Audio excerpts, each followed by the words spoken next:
Our journey through the gastrointestinal tract continues here as we enter the small intestine. So key point here, right? The small intestine is the most important organ for both digestion and absorption. 90% of absorption takes place here in the small intestine. The chemical digestion that takes place here is really helped by secretions from the pancreas and the liver, right? So we'll look at some enzymes that the small intestine makes, but there is a huge input of secretions from the liver and the pancreas, okay? So they're helping out here. We've got about 6 meters of small intestine, and we break it into 3 different groups. And so I like this old book, they color-coded the intestines for you to show the first section of the intestine is the duodenum. This means mixing bowl.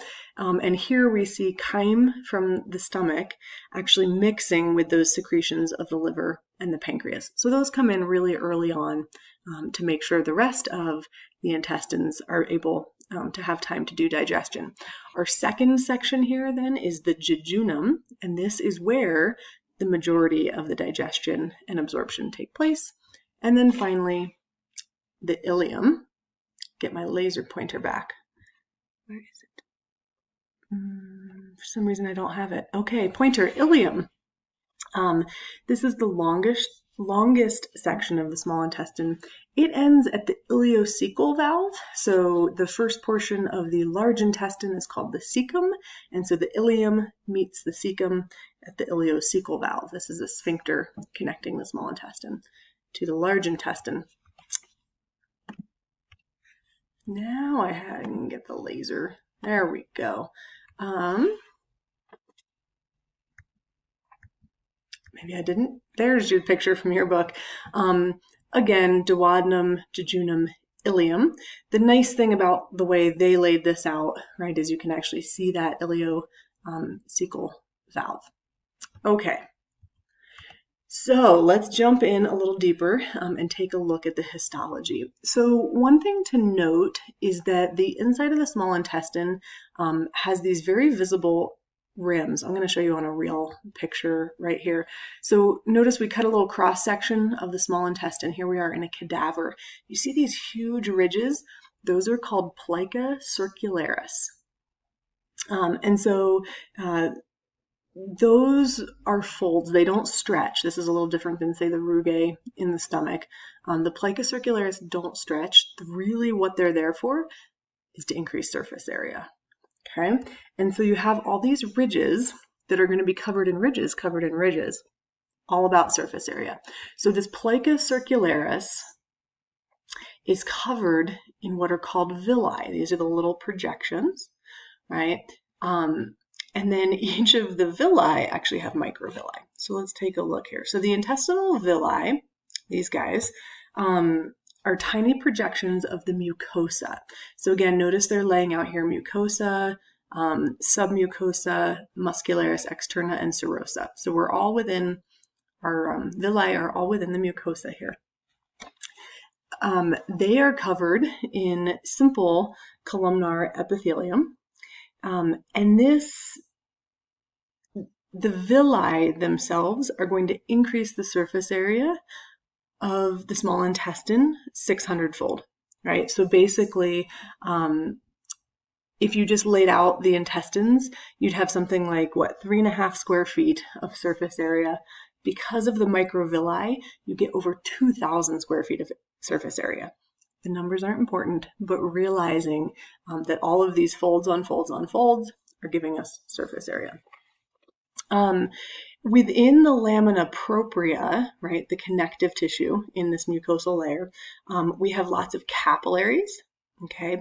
We'll talk at the end here about absorption and how this works, but remember, anything picked up, any of the nutrients, wastes, whatever, anything picked up in the small intestine, when it enters these capillaries, it is bound for hepatic portal circulation, right? We are taking this directly to the liver.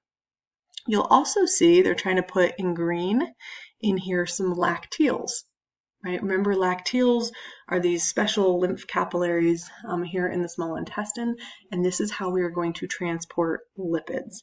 We'll talk more about that at the end as well. But this is a big reason why if you actually looked at the lymph, the fluid inside here, it would have like a pale milky appearance because it's filled with lipids.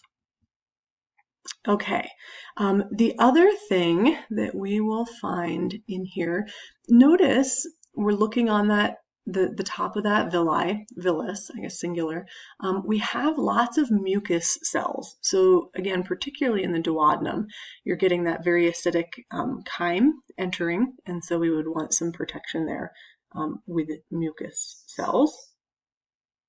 And there's also some, see if the next picture has it. No, there's also some mucus glands that you'd find in the submucosa, right? So in this layer, there's some mucus glands as well. Peyer's patches. So we've talked about Peyer's patches before. Does anyone remember?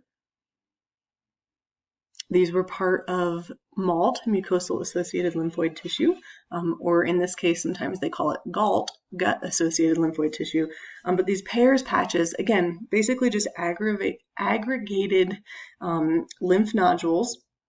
These are in the lamina propria, so we're still in that inner mucosal layer. And really the idea is protecting the body from the huge microbial populations that we keep in the small intestine. Again, this tube is really the outside. It just happens to be tucked inside of you. And so we're going to have a really robust defense system here.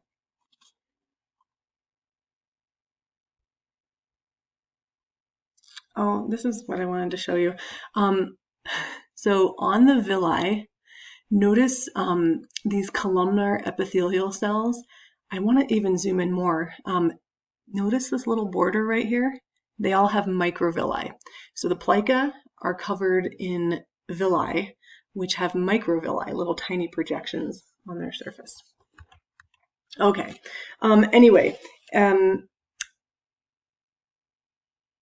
the small intestine, you end up secreting about 2 liters of fluid a day into the small intestine just from intestinal secretions. And a lot of this is actually due to osmosis. So the chyme that's moving through the lumen here in our small intestine is osmotically attractive, right? So water wants to move towards the chyme. And so we're pulling fluids into the intestines. And then, of course, also those secretions from intestinal glands. We, of course, are going to reabsorb almost all of this. Otherwise, you'd have 2 liters of fluid in your feces every day, and that would be exciting. Okay, so on to some of the accessory organs. So we are going to start here with the pancreas.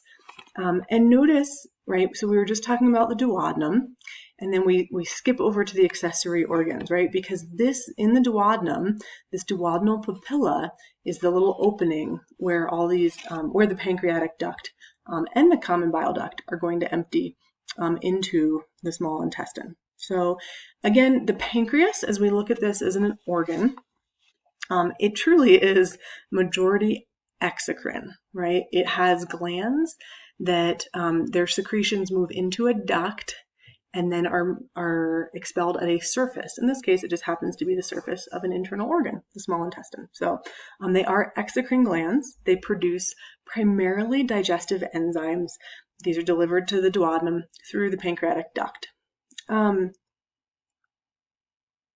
If you look up close, right, we can see all of these exocrine cells, simple cuboidal cells, producing lots of secretions. You can actually see this under a microscope if you look closely. And then here we go. This is the one we already talked about, that pancreatic islet or islet of Langerhans, where we have the endocrine cells producing things like insulin and glucagon. So what are all these exocrine glands actually producing? We get a handful of things here. So what is going to come out of the pancreatic duct is actually an alkaline mixture of digestive enzymes, water, ions. The alkaline part is important because, again, remember, the contributions of the stomach are really acidic. So right here, again, at the beginning of the duodenum, we're going to attempt to neutralize that pH. So if the pH is 2 coming out of the stomach, we're going to dump some bicarbonate, some very strong buffers into the duodenum to try to increase the pH close to neutral. We have a ton of enzymes. We have pancreatic alpha amylase. Amylase, you may recall from salivary amylase, is going to digest starches. We have pancreatic lipase. This is trying to turn lipids into fatty acids, right? So really breaking it down. We have nuclease. We actually produce an enzyme to break down the DNA and RNA of our food, right, and bacteria that might be in there. Proteases. So probably like 70% of what the pancreas is secreting are what are called proteolytic enzymes. They're meant to break down proteins. They fall into two categories, proteases and peptidases. So protease is going to break down proteins into polypeptides, right? Remember, the polypeptide chain is a string of amino acids. So the proteases are really just breaking that tertiary, maybe even secondary structure. So we have a polypeptide. Peptidase then is trying to break the actual peptide bonds that hold that polypeptide together. So we're trying to break it into individual amino acids. Because remember, right, we don't absorb carbohydrates, we absorb glucose. We don't absorb proteins, we absorb amino acids. We don't absorb fats, we absorb fatty acids. And so really here in the small intestine is where the magic happens, right? This is where digestion is taking place. I would point out that most of these enzymes are actually released in an inactive, like a proenzyme form, to protect the pancreas itself from these digestive properties, right? I mean, the pancreas, every cell is made up of proteins and lipids. And so if you send a proenzyme, an inactive form of the enzyme out into the intestines, that is a much safer option. And so that's what we do.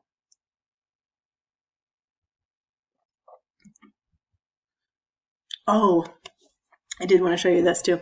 So remember we were saying those alkaline products of the pancreas, right? We need to produce bicarbonate to buffer the chyme.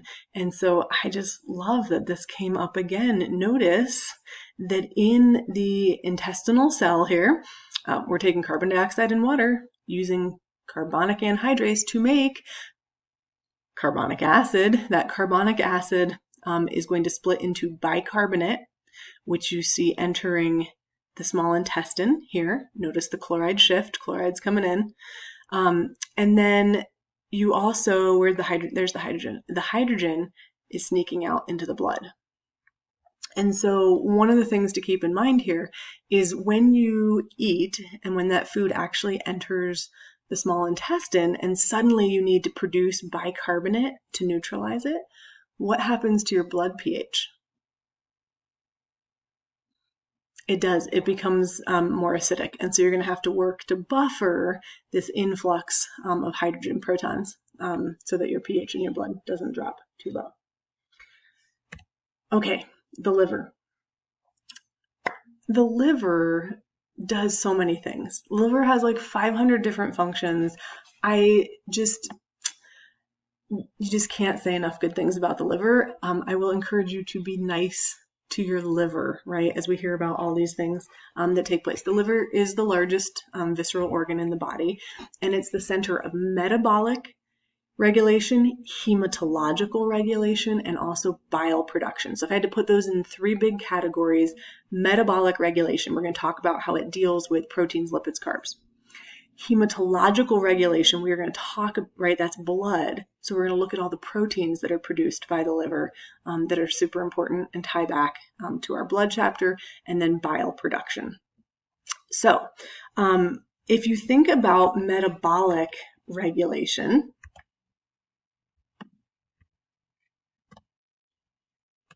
let's do this.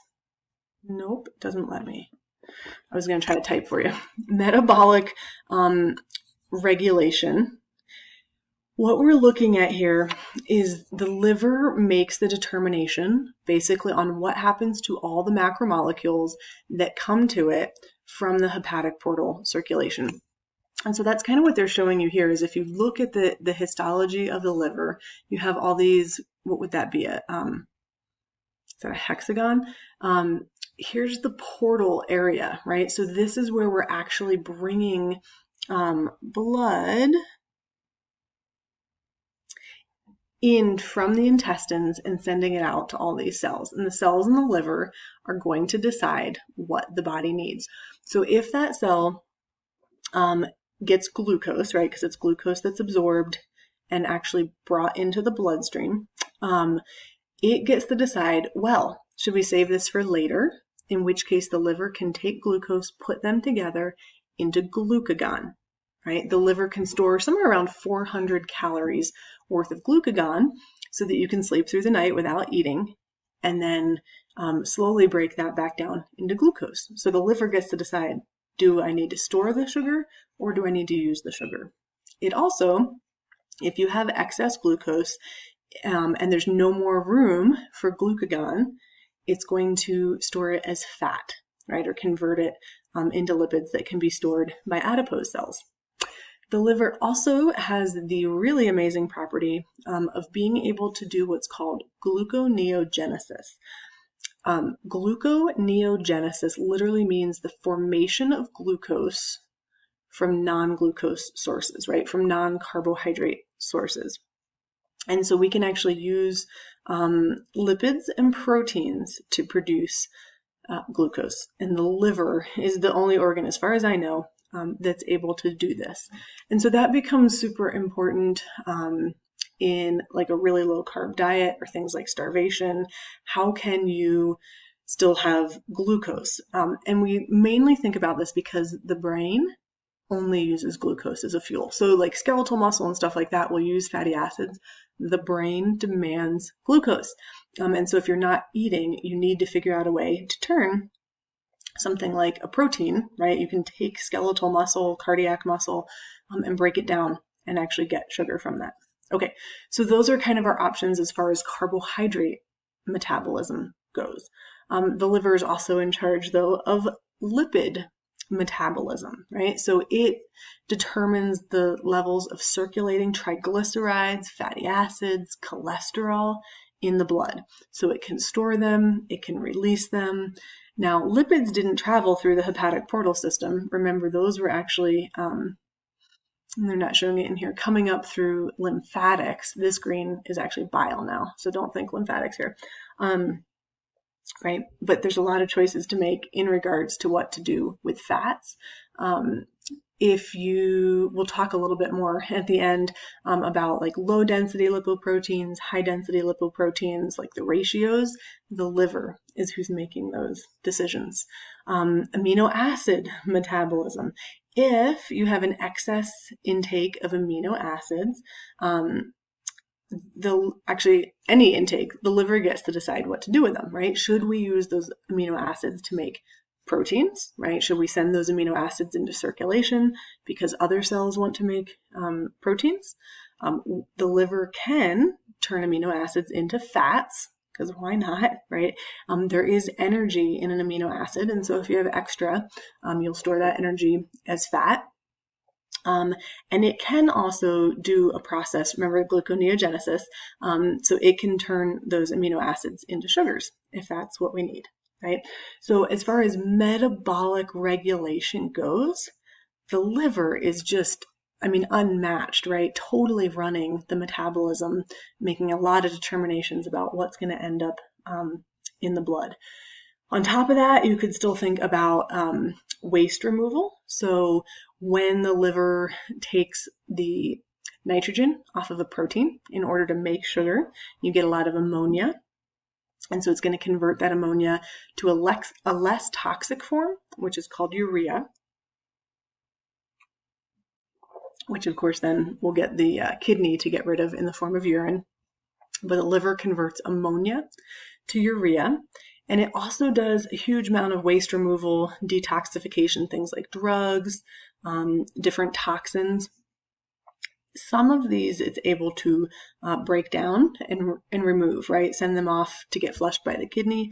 Others, it just stores. It's like, you know what? I'm going to protect the rest of the body, and I'll go ahead and hold on to this toxin. So it's kind of a weird, I don't know if your mom ever made you eat liver.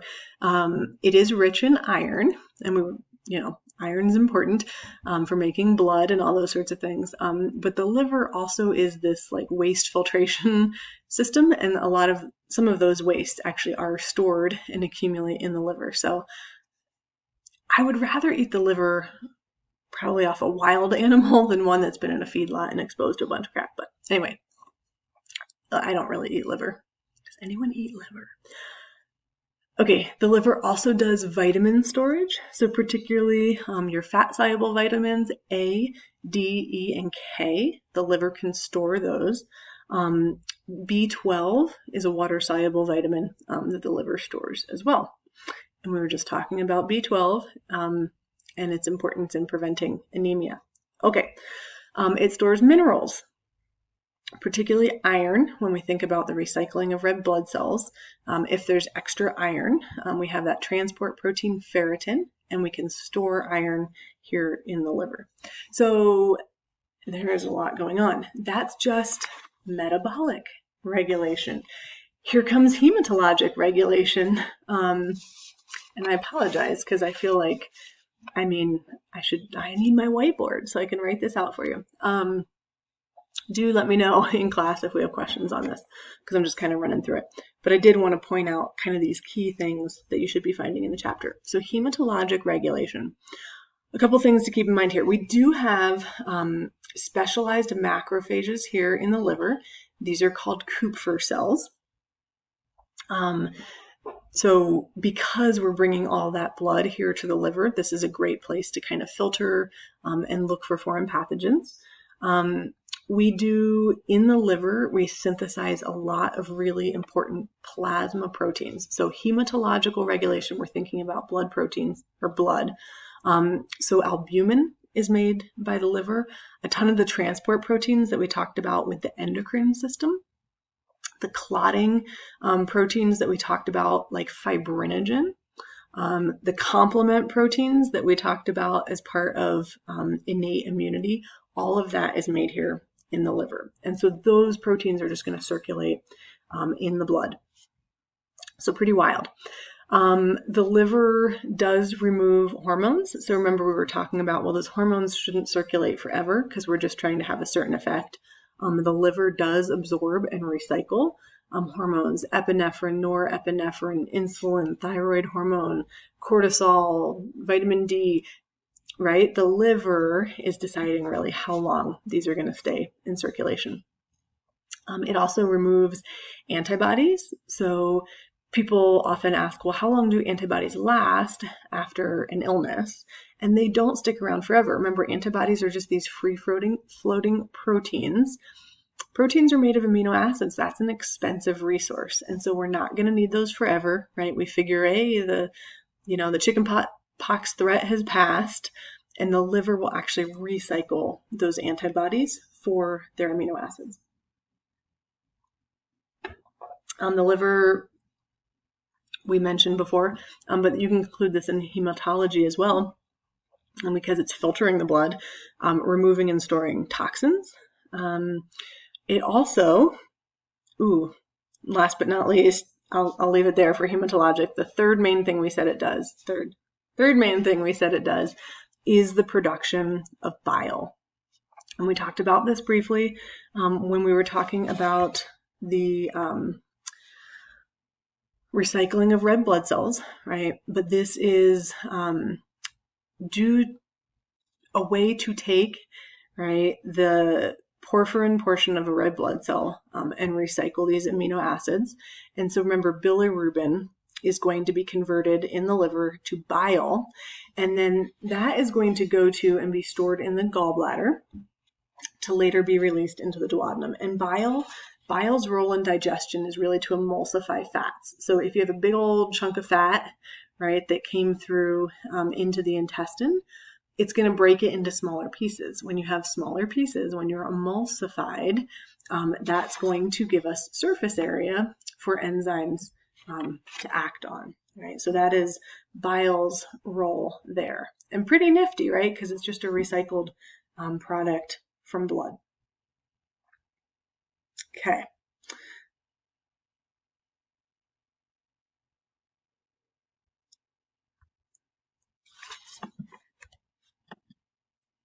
Oops, sorry, I'm clicking on the wrong thing. Again, another picture of the same, right? Bile moving into the gallbladder to be stored and then released in response to cholecystokinin.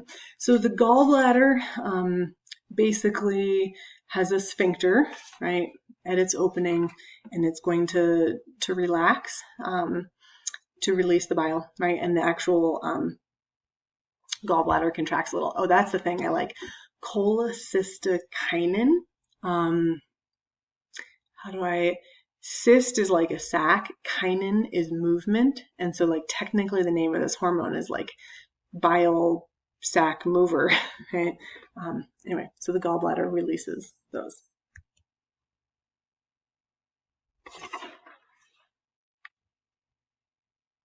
Okay, and let's keep going. We're almost there. So after all those accessory substances enter the small intestine and you get all the digestion going on in the small intestine and hopefully all the absorption, we're eventually going to move into the large intestine. So the large intestine, primarily I think of it as a storage space, right? It's storing those digestive wastes, things that made it through the small intestine that we decided we didn't want. It also plays a big role in the reabsorption of water. So remember, we're talking about liters upon liters of secretions entering the GI tract. And here in the large intestine, before we expel these wastes, we're going to pull the water back out. We also see a really important location to house bacteria. So some of these bacteria are actually providing really important vitamins for us. Things like vitamin K are produced by bacteria in the large intestine. So if you look at the anatomy here, the first portion of the large intestine is called the cecum, right? It's a pouch or a little bag here at the beginning of the large intestine. It has hanging off of it the vermiform appendix, or often just called the appendix. And it's this hollow little projection off the cecum. A lot of times people talk about this as being a vestigial organ, meaning it no longer has a function. But I believe we talked about this with the lymphoid system, that it does house a very rich supply of lymphoid tissue, and so therefore probably plays a role in some immune system protection. I could tell stories about other animals and how they use the appendix, but I'm going to keep moving. Okay, so ascending colon, transverse colon, descending colon. Colon's really just another term for large intestine.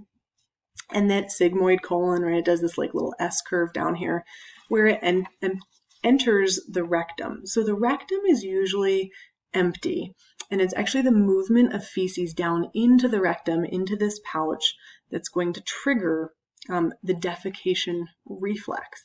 Now, we don't usually think about pooping as reflexive because we do, in fact, have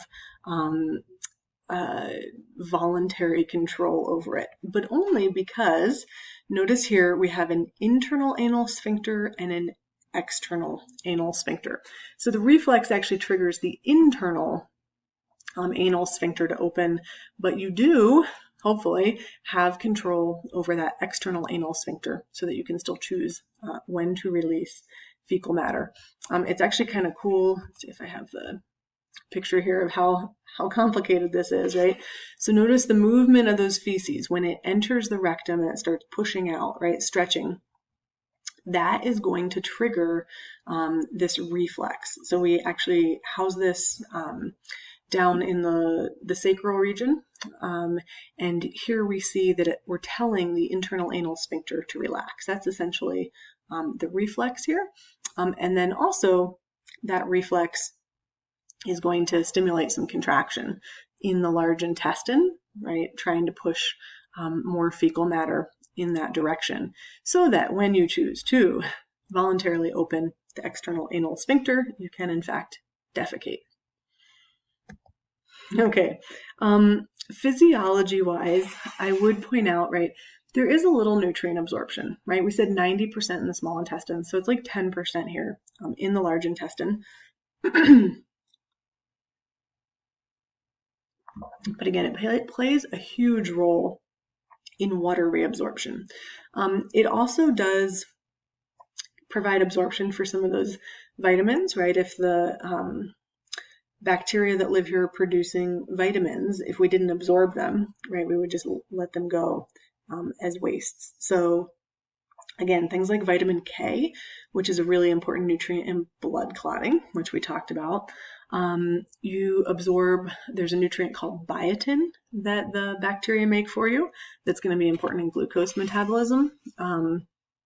And then also bacteria produce vitamin B5.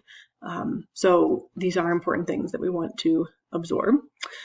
We also, oddly enough, reabsorb some wastes. So this kind of came up in the blood cell breakdown. So some of that bilirubin that turned into bile, right? Bacteria in the large intestine are going to convert that into that urobilinogen. And when we reabsorb that, that gets taken out by the kidney and gives urine its yellow color. So that's related to bile. And then the other thing that the bacteria in your gut can do is produce gases as a byproduct. And so I did want to make sure we were all familiar with the technical term of flatulence, right? In case you didn't already know that one. Okay. So the final thing that we need to talk about in this chapter is kind of looking at digestion as an overall. Excuse me. And we'll probably spend some more time on class on this because this is really a nice summary of what's going on in the digestive tract. But you have a similar chart in your book, but what we're doing here is separating our three major macromolecules and looking at where the digestion of this takes place. So let's just look through each of these real quick. So here we see carbohydrates, and the digestion actually starts as early as the oral cavity, right, due to salivary amylase. In the stomach, then, we see that we've already broken those carbs down into things like disaccharides and trisaccharides. In the small intestine, we added pancreatic alpha amylase to break those down even more. And what I would really like to point out here is notice there's still disaccharides. That is too big to be absorbed. And so instead what happens is, and I didn't mention this before, remember all those microvilli I mentioned, those little projections? So we refer to this as the brush border. And cells along the microvilli are actually producing more enzymes.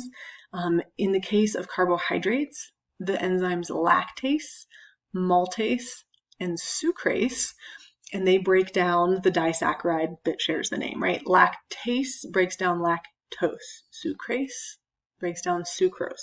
And then we get the individual monosaccharides that we are able to absorb through facilitated diffusion and co-transport into those small intestinal cells.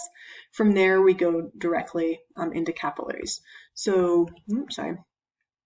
I did like in your book, they showed this picture, right? Here's the glucose. Here's the co-transport. So notice what happens here. It actually, glucose sneaks a ride in. So this is a facilitated diffusion. So it's diffusion, it's passive, it's coming down its concentration gradient. But we've got glucose does not have to go down its concentration gradient. Sodium, as long as sodium is moving down its concentration gradient, it can sneak glucose in, even against its concentration gradient. And the reason sodium is coming down this concentration gradient is because we run sodium-potassium pumps to keep forcing sodium out of the cell. Therefore, sodium keeps leaking in, and it can sneak glucose in. So that's kind of fun. And then it diffuses into the capillaries. All right, so that's what's going on here. In the capillaries, there's our monosaccharides. Glucose, galactose, maltose, those sorts. Glucose, galactose, fructose are your three monosaccharides. Okay, lipids, actually let's do proteins first because this is similar. So proteins, notice digestion doesn't begin until the stomach. Remember, pepsinogen is converted to pepsin, and that's going to start breaking proteins into polypeptides. In the small intestine, we saw all of those enzymes that the pancreas is producing, and it's going to convert those into little chains, right, short peptides or some amino acids. Those short peptides still need to get broken down, and here's our brush border enzymes again, particularly the dipeptidases. They take a dipeptide and split them into individual amino acids, which can be absorbed basically in the exact same way as glucose and sent to the bloodstream, right? Amino acid comes through a transporter, snuck in because sodium is going down its concentration gradient and moving into the blood. Okay, lipids are a little bit different. Digestion begins in the oral cavity with lingual lipase, continues when we hit the small intestine and the bile comes in, right? So the bile is going to help emulsify. We also have that pancreatic lipase, the enzyme to help break this down. And so here we're getting fatty acids, and we pack these fatty acids into a structure that's called a micelle. So micelles are the ones that are actually absorbed across that brush border. And then in the cell, the epithelial cell lining the small intestine, we're going to make some changes here, right? So we've repackaged that lipid into a triglyceride and then into what is called a chylomicron. And so basically it's going to be packed with some proteins in order to transport it. And this is going to take place, again, through the lymphatic system, through a lacteal, right? And so notice this looks a little different. So here's that micelle. And so we have our fatty acids that we wanted to absorb. They're basically wrapped in bile. That's our micelle.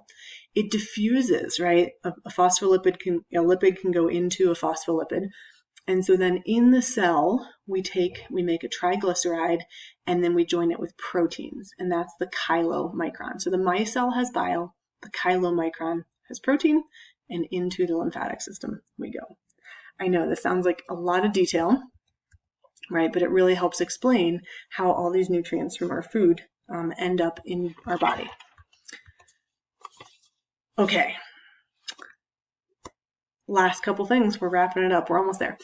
So this image from your textbook is really just talking about where all these secretions are entering the GI tract and then how we reabsorb them, right? So notice in blue, this is the ingestion or secretion. So they're saying each day you consume about 2 liters of water, and that's going to go down the GI tract. Salivary gland secretion is 1 liter. Gastric secretions, a couple liters. Pancreas, the tiny little pancreas, over 1 liter a day. Almost 1 liter of bile. That's pretty wild. I guess just over half a liter. Let's not get carried away. That's wild. 2 liters from the small intestine. Remember, all this osmosis is drawing water in towards the chyme. That is a lot of liters. Let's see. 2, 3, 5, 6, 8, just over 8 liters, according to this table. 92% of that gets absorbed in the small intestine. Just call it 90. 10% absorbed in the large intestine, right? So we're doing our best to make sure that we're not losing a lot of water in the feces. We'd rather put that in urine if we need to expel it in some way, right? If there is excess. But so I thought that was a neat graph. Same thing for my previous text. Okay, the other thing I did want to mention, I already talked about vitamins.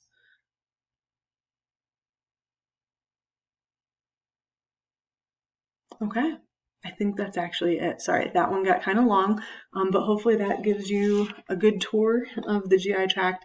And again, remembering there's a lot going on here. Spend some time in this chapter, and this is just trying to show you how it is interacting with so many other systems in the body. It really is an important way to get both energy and the building blocks that we need for life.